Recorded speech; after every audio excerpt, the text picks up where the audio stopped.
Hey, hello, C3 community. My name is Tony Jones, and I am honored to be joining you on this Sunday gathering, this virtual Sunday gathering.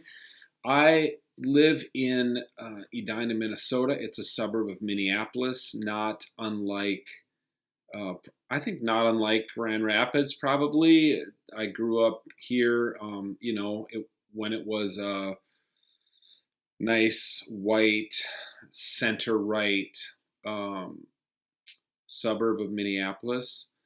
I think probably Grand Rapids obviously has a little more evangelical and like Dutch kind of heritage here in Minnesota. As you know, Garrison Keillor made famous. We have a lot of Germans, Norwegians, Swedes, Lutherans, and German Catholics too. At least that's the heritage. It's a lot more diverse now than when I grew up. My kids go to school with a lot of people of color, which is interesting. The suburb I live in, which was very reliably Republican growing up, is now reliably Democrat. So it's been an interesting place to live, but I have lived here pretty much my whole life, except when I've left thrice to go to school. Went to Dartmouth College in the east. I went to Fuller Seminary in the west, and then I went back out east to Princeton for a PhD in theology. Um, I'm married to Courtney. She is a photojournalist and yoga instructor. You can find her at yenneagram.com if you're interested in the intersection between the Enneagram and the practice of yoga. I have three kids. Tanner is 20 and he is a junior in college, currently taking a gap year because of COVID. He doesn't really like online school, so he's been traveling and doing some other stuff. My daughter Lily is a sophomore in college. I just picked her up at the airport today. She just got home for an extended winter break. And then I have a son who is a sophomore in high school. His name is Aiden, and we just went on a 4-week lockdown here, so he's very bummed that the gym is closed, so he can't lift weights, and his wrestling season was postponed for at least 4 weeks. So he's over at a friend's house lifting weights in the garage right now, in the cold garage. Well, I appreciate this opportunity to talk to you all and to share a little bit of my story. I, like probably a lot of you, I was brought up in a home that really valued Christian faith. We were not evangelical. It wasn't an evangelical family by any means. It was like a very traditional mainline family. We grew up in a Congregationalist church, which traces its roots back to the Pilgrims. Happy Thanksgiving. And you know, the ministers wore black robes every Sunday. There was a big choir in the choir loft. We had a huge organ. Very sermons were very, they were manuscripted, written out by the minister, read. We didn't call our pastors, we called them ministers back in those days. I went to college. It's funny, and I didn't really know I didn't even know what an evangelical was. And I got involved in Campus Crusade for Christ, which is obviously a very conservative evangelical group. And they started to teach me that there's a thing, like I'd never heard the term unbeliever before. And they taught me that there's such a thing as a believer versus an unbeliever. And your job, of course, was to get people from the unbeliever category into the believer category. My point is that I just grew up in a church where we didn't really have those classifications, those rubrics of evangelical versus mainline. My church was just like, I don't know, it was just kind of a centrist kind of church. I'm sure there were some. Well, now today it's a church that's really struggling, to be honest, because it can't quite figure out what it is. And if you don't know what you are in today's kind of church marketplace, uh, people can figure that out when they're visiting you or checking out your website. Like, do you do gay weddings or do you not do gay weddings? Do you let women preach or not let women preach? Uh, there are these tests, these litmus tests, right? Shibboleths, to use a biblical metaphor for what a church is and what people do. But it's just not what I grew up in. And I feel really fortunate for having grown up in a church that was broader in its perspective and wasn't really classified. Now I think it's a liability, quite honestly. But back in when I was growing up in the 70s and 80s, and then when I was coming home from college in the 90s and like working as the summer intern in the youth ministry, being unclassified, I think, was a great benefit. Look, I'm going to fast forward through a lot of my story until I get to a part of the story where Kent and I intersected on a I have a very vivid memory of a very painful day. Not unlike Kent, my career in Christian ministry grew pretty rapidly in my 30s. I started working in a church at age about 28, and for the next 7 years, worked as a youth and young adult pastor in that same church in which I grew up, and was writing books and was speaking at all the youth ministry conferences, some of the same ones that Kent was speaking at. And our paths started to cross, and then this thing happened called the emerging church movement, which obviously got some real gas in the tank from stuff that was happening in Grand Rapids. And I rode that wave and to even bigger book deals and more international speaking tours. I ran an organization that coordinated all these churches. And that was really, I was just clicking on all cylinders.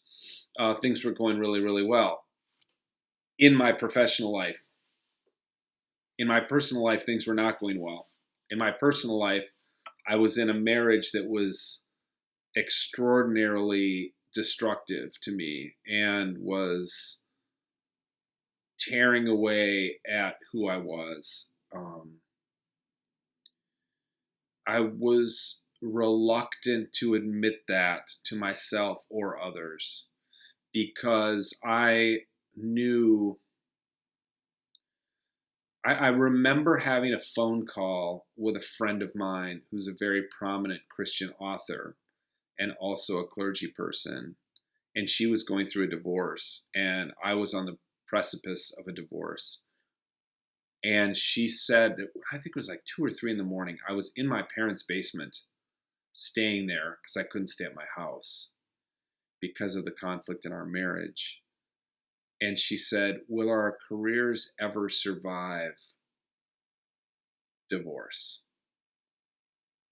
And I hadn't wanted to admit out loud that part of the reason I was staying in this marriage was that I knew the damage a divorce would do to my career.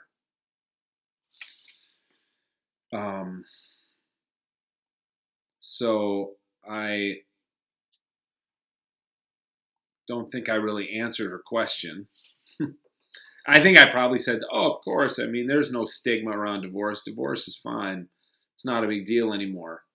And sure enough, when I got divorced in 2009, it didn't really affect my career that much. It was kind of rough, but I still got another really big book deal with Harper One to publish a book called Did God Kill Jesus? And I got booked at a lot of places to speak in support of that book, like you do, and my publisher was going to fly me to New York, where I'd get on a bunch of TV shows to talk about my book, because my book was going to be one of the next big books in the Christian world. Around that time, my ex-wife was starting to lose grip on reality and also lose custody. And as a result, I think of those things, she posted some stuff about me on the internet, allegations of things that happened in our marriage, allegations that were untrue, but nevertheless stuck to me. And here's where Kent re-enters the picture. He had done me a real grace by offering his pulpit to me in Grand Rapids on Palm Sunday of 2015, which was the week my book was releasing, and my book was on the topic of the crucifixion. And I was going to be at one of the most prominent pulpits in the country, where I would not only, of course, be able to preach in front of thousands of people, probably the biggest crowd I would have ever preached in front of, but also would have this incredible video and podcast version of my message that was also going to be about my book, that would then be online and allow a lot of other people, professional video of me giving a 25-minute talk about my book is like invaluable in those days. Well, here's one of the days in my journey that I remember so well was the day Kent called me to say that against his wishes, the board of elders of that church had directed him to rescind my invitation to preach. And it was, I remember the pain in Kent's voice as he told me, and told me that he still loved me and he supported me, and that this wasn't his decision, but he really had no choice.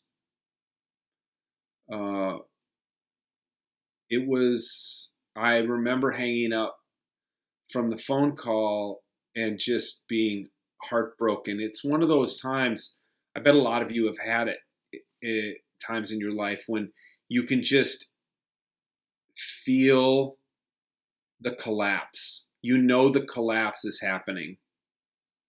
You know that things are coming unraveled in your life and you can't stop it. You're grasping at sand on a beach, trying to gather it in, and it's going through your fingers. Something like that. I actually, a few years later, edited Kent's book about the unraveling of his own faith. And so I know he shares that experience with me in different ways, right? But similar kind of personal unraveling. The church world was incredibly unforgiving of me, in spite of the fact that I ended up actually getting sole, physical, and legal custody of my 3 kids. It didn't matter that I was vindicated in an actual court. In the court of public opinion on the internet, I was guilty. I was radioactive. The church world, supposedly the place of grace and forgiveness, wanted no part of me. I couldn't find a place to preach. I couldn't find a seminary at which I could teach, and nobody would publish my book. And to this day, 5 years later, most of that continues to hold. I continue to be basically,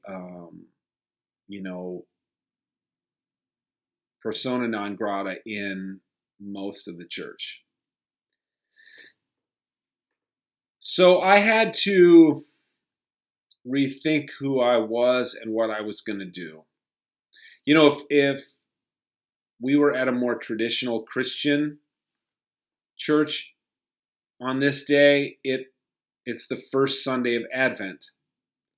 And in the lectionary, which is the, annual cycle of readings in the church, that for churches who use that,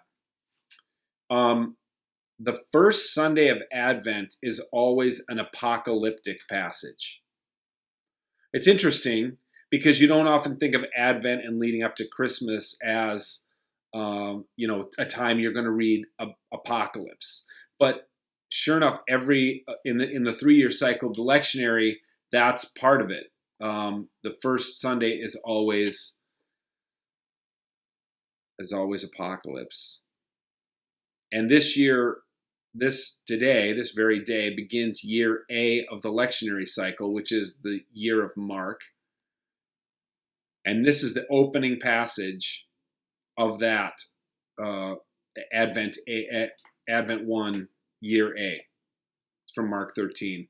But in those days after the suffering, the sun will be darkened, and the moon will not give its light, and the stars will be falling from heaven, and the powers in the heavens will be shaken.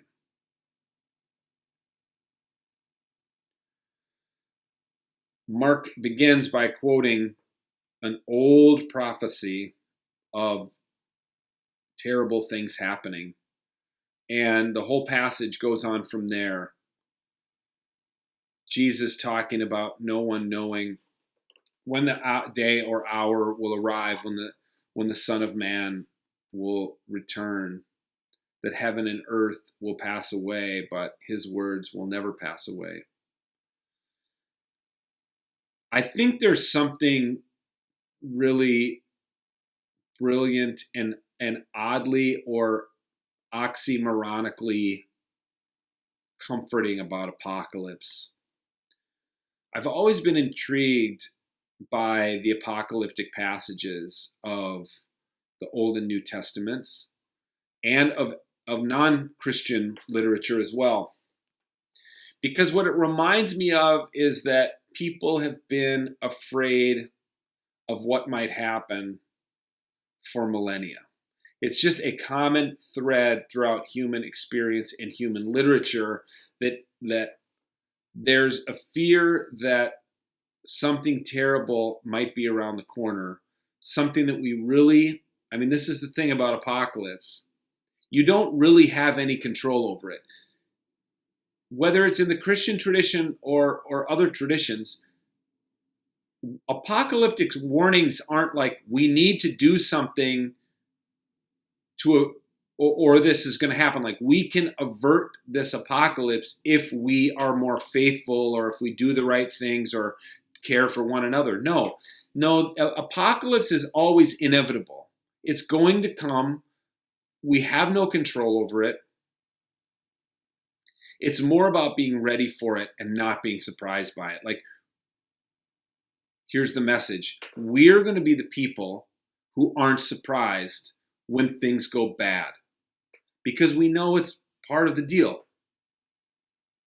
That's an interesting aspect, I think, of Apocalypse going all the way back. And I think it has lessons for us in our personal lives as well. I had a funny encounter with my oldest kid last week. His Apple MacBook Air died. It seems it died. There's such a long wait at the Apple Genius Bar. He can't even make an appointment yet to get in. So he had to run out and buy a Chromebook for cheap just so he could keep doing the stuff he's doing online. And he was so mad. He was super frustrated.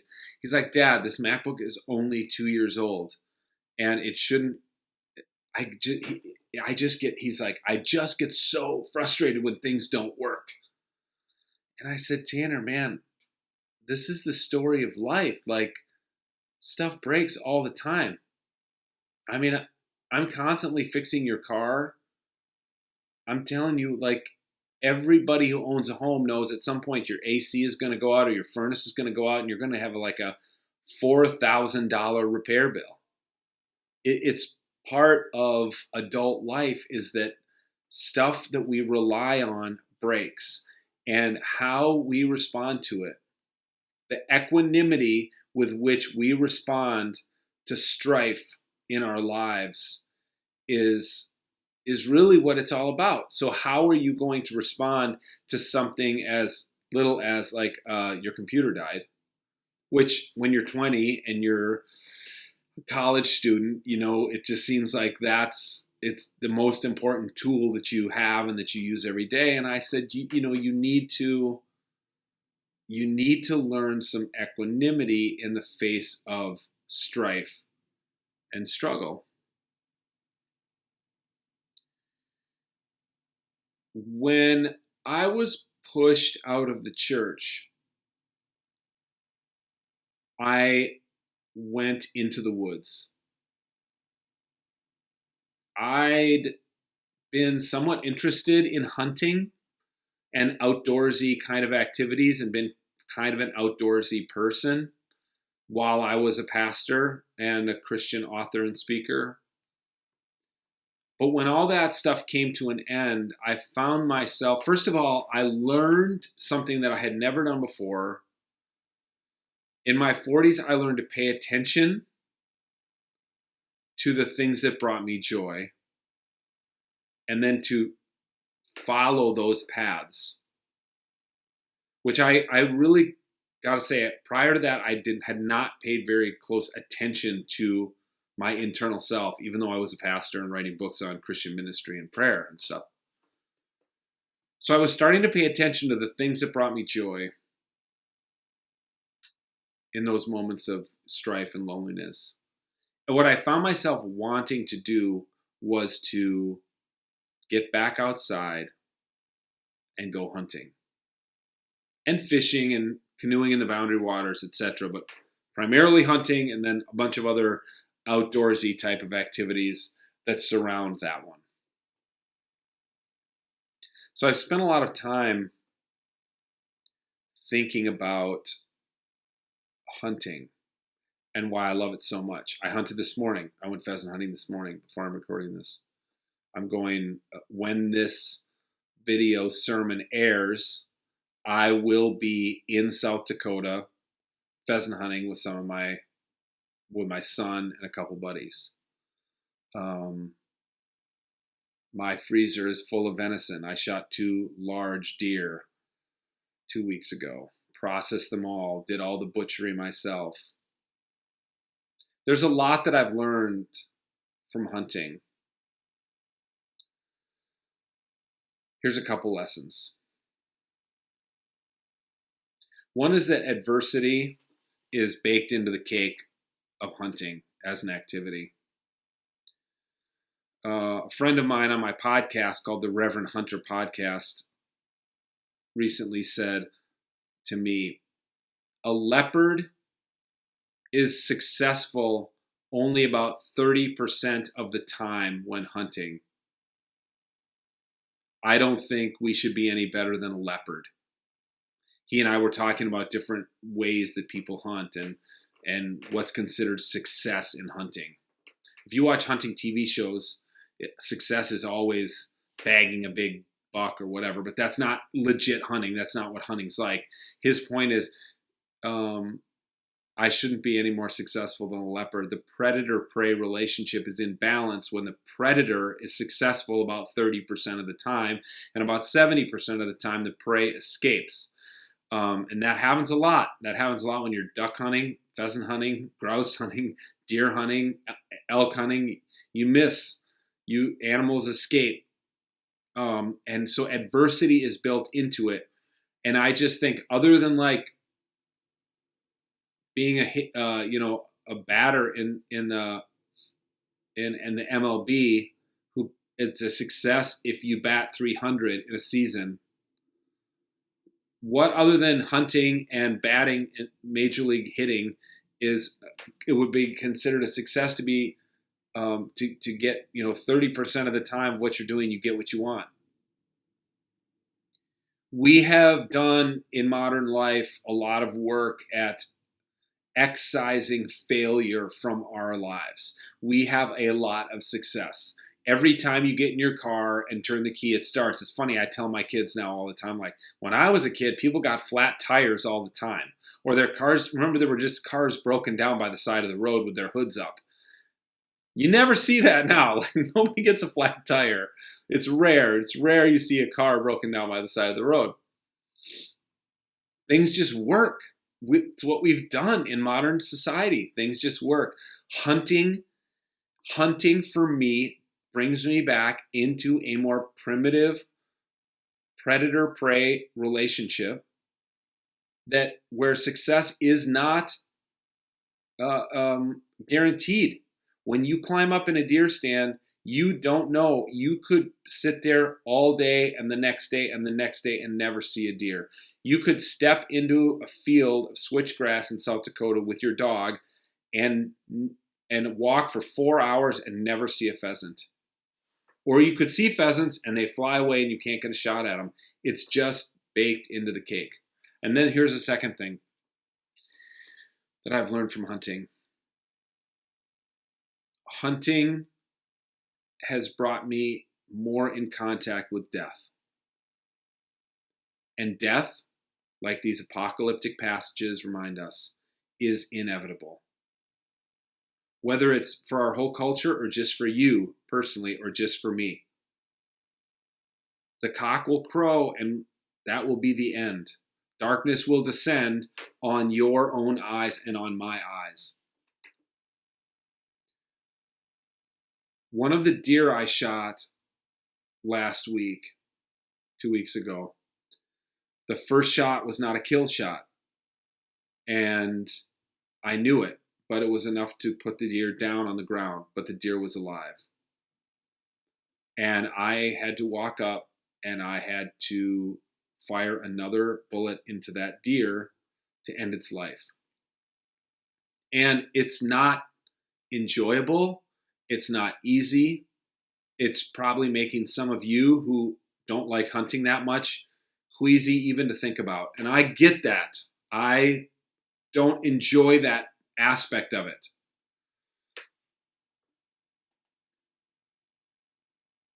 But hunting has put me in relationship with death in a way that modern life never has, in a way that Christian faith never did.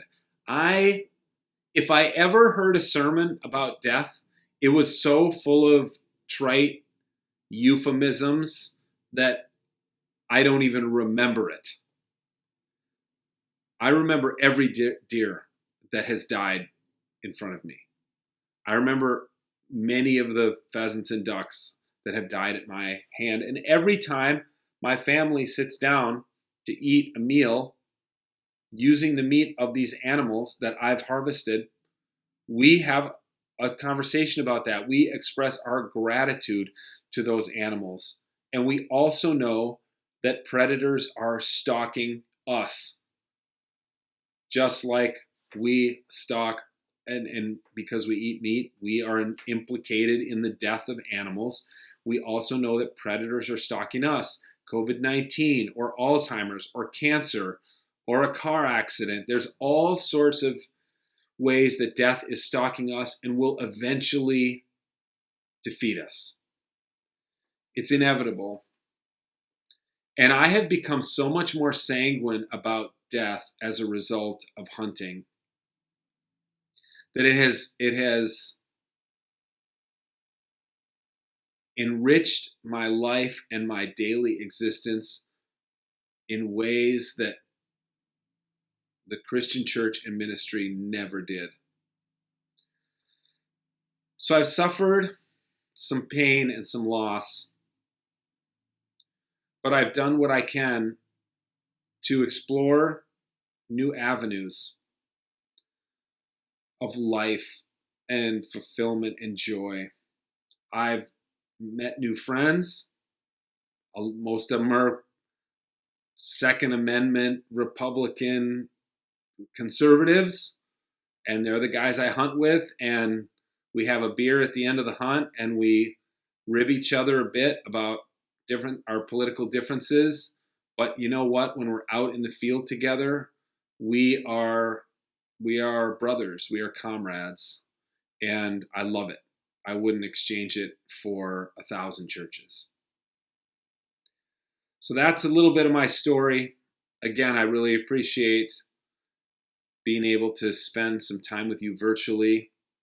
And it's my prayer that we will, at some point, also be able to meet face to face. Until then, have a happy apocalyptic Advent season, and we'll talk to you soon.